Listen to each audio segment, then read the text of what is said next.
Hi, this is Chippy from Ultrabooknews, and in this video I want to show you 4 Ultrabooks and just quickly go over the 4 Ultrabooks and let you know the major differences between the 4. And we've got here the Dell XPS 13, the Lenovo U300S, Samsung Series 5 13-inch, and the Toshiba Z830 with a patterned cover.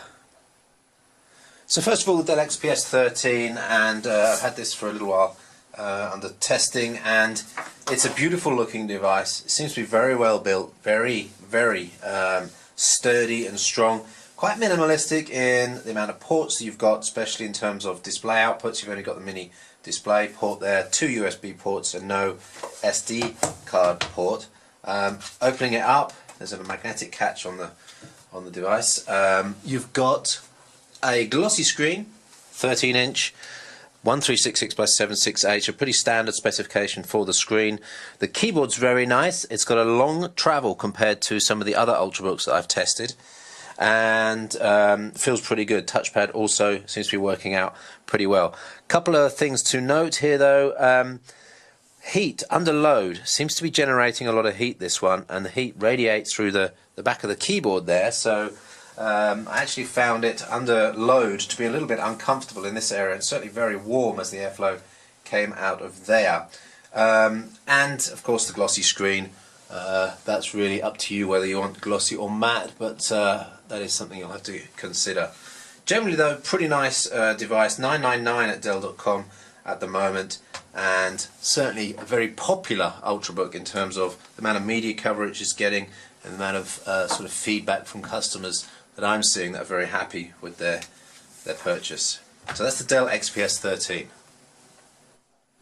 Next up, we've got the Lenovo U300S Ultrabook, which is, in my opinion, actually the best looking Ultrabook out there. It's just a very chic design, very stylish and symmetric. The colours and materials, I think, are very high quality. That's obviously personal opinion. It's not the lightest of Ultrabooks. It's nearly 1.5 kilos, so in comparison with something like the Toshiba, it's a little bit heavier, a little bit bulkier.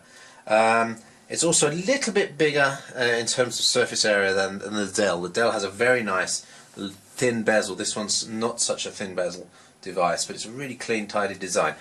Glossy screen on that again, so 1366 by 768. You'll have to think about your options, whether you want glossy or matte. Matte generally more useful for those that are on the go. Glossy screens for those that stay at home and watch videos, perhaps a little bit more punchy in terms of the colour that you get out of a glossy screen, and certainly this is no bad screen. Slightly wider viewing angles, I think, than the XPS 13. In terms of the keyboard, couple of things to note. Number one, the key travel isn't as big as the XPS 13, but there's a definite better feel to the press of the key. The give, the resistance is much more pronounced than it is on the XPS 13, and in fact, of the 4 here, this is probably the best of the 4 keyboards. Single unit touchpad there. Let's have a quick look at the ports. A little bit more than the XPS 13. You've got a direct full-size HDMI port there, USB 3 here, USB there. Actually, there's still no SD card slot on this as well, and that might be a problem for those creating, photographers and videographers as well. That's the Lenovo U300S. So this is the Toshiba Z830 with actually an Intel design print on the back, which you actually can't buy. This is a long-term loan device from Intel. This has a slightly bigger surface area than all the other Ultrabooks, but it's thinner and it's lighter, 1.16 kilograms, I believe. It really is noticeably lighter than the other devices. It does have a little trade-off in terms of its ruggedness, I believe. The screen is a little bit flimsy, and that might be a problem for people working on a shared desk, for example, where movement of the desk can actually shake the screen and be a little bit annoying.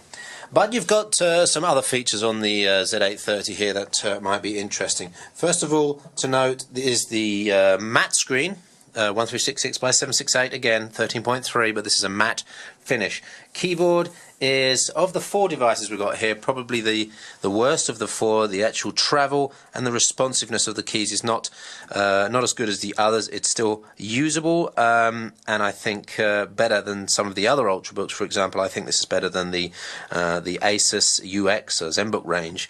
Yeah, if you're a hardcore typist, maybe the Lenovo would be a better choice. Mousepad has separate mouse buttons. There's a fingerprint reader on this as well, and you can switch the mousepad off directly with this button here. Looking around the device, though, there's also some differences here. This is the guy with the ports. You've got 2 audio ports here, headphone and microphone in.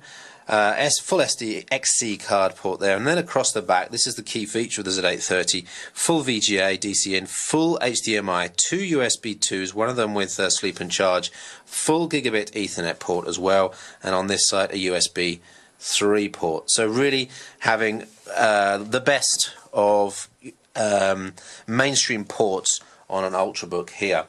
So the Z830 is available also in Core i3 version, so this goes down a little bit cheaper than the other 2. 128 gig SSD inside as well.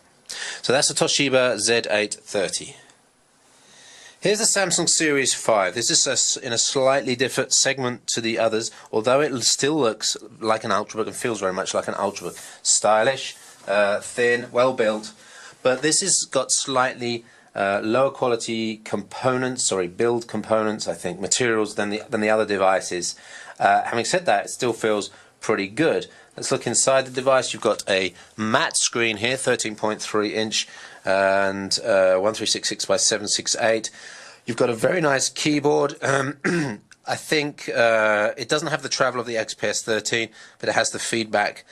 And it's very responsive. I like the keyboard. It's probably up there with the Dell XPS 13. Not quite as good as the Lenovo, but better than the Toshiba Z830 and the ZenBooks. No backlight on the screen. Touchpad works fine. Separate mouse buttons on the touchpad there.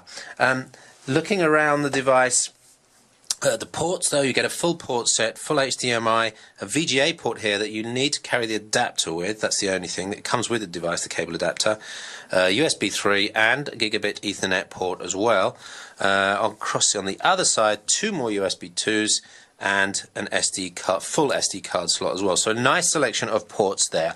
The other thing about this is that this has a 500 gig hard drive in it with 16 gig excuse me, SSD cache, which I have to say Samsung have done a good job on with the Express Cache software that comes with it. So not only is the SSD used to cache, for example, hibernation files, but Express Cache moves programs that you often use into SSD to speed up, for example, the startup of your favorite video player, which can really improve the responsiveness of the device. The price of the Series 5 is pretty good. Like it's undercutting the others by maybe $100. In Europe, it is one of the cheapest Ultrabooks available, and I think actually works out to be very, very good value. It's an all-rounder. There's no showstoppers here. So this really is the value device. This is the Samsung Series 5 13-inch.